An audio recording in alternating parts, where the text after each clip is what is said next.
So let me start by explaining what a degree is and what a radian is. So it's sort of the same idea of like, let's say I gave you a piece of wood and told you to measure it. You could measure it and tell me that it was a foot long, or you could tell me that it was 12 inches long, and that would mean the same thing. It's just that inches and feet are two different ways of measuring the same thing. So with degrees and radians, it works very similarly. So if you have a circle, that was a really terrible circle, but you get the point.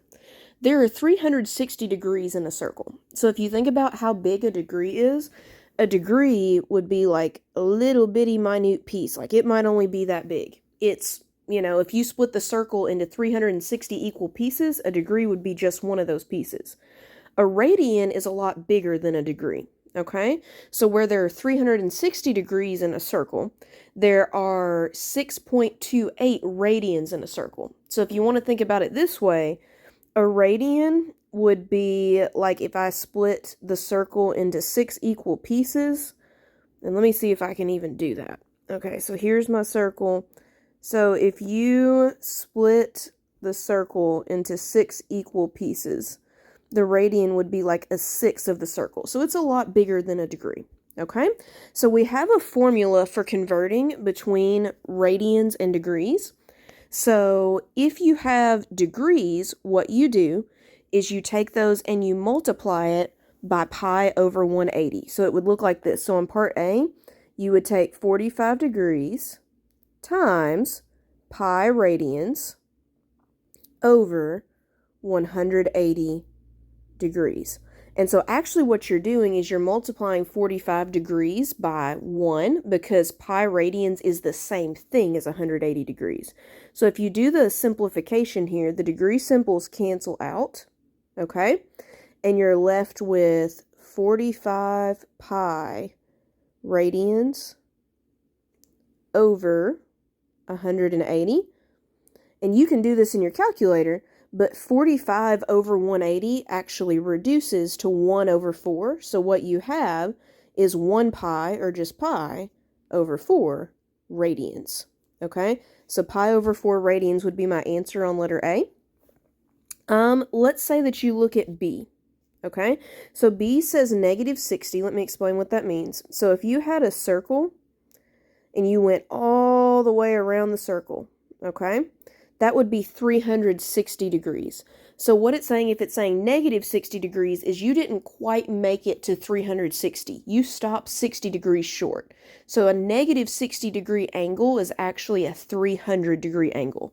So what you would do is you would take 300 degrees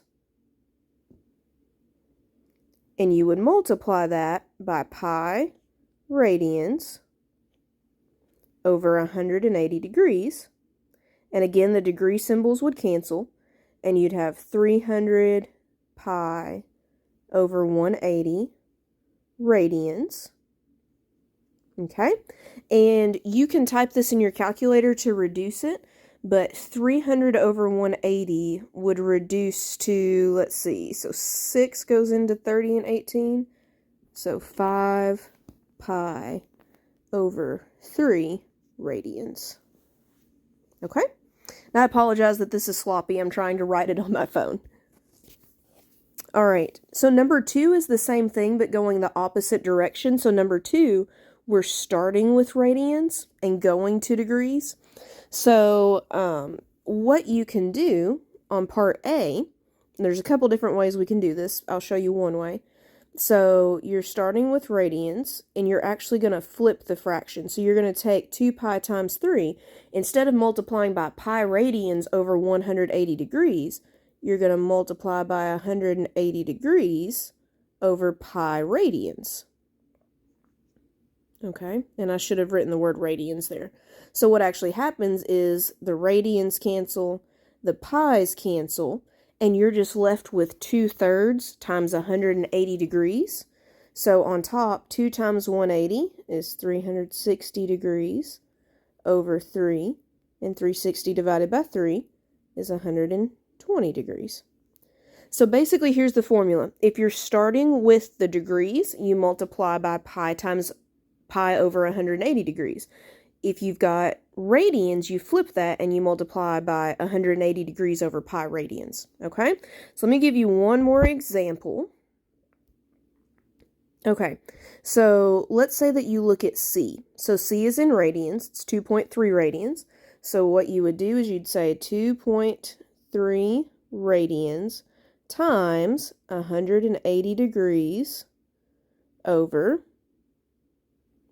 pi radians. Okay, so the radians would cancel out. All right, and then you would have 2.3 times 180, which I'm going to have to pull out my handy dandy calculator here. Hold on just a second. So 2/3 times, or 2.3 times 180 is 414. And then we're going to divide that by pi, which is 3.14. And so that is roughly 131.8 degrees. Okay?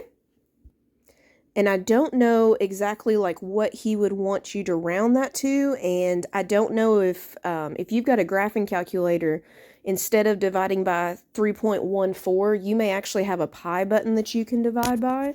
So you may want to check with that. If you have a pi button, use that instead of 3.14, because it does make your decimal a little more accurate if you use the pi button. But let me know if you have any questions on this part.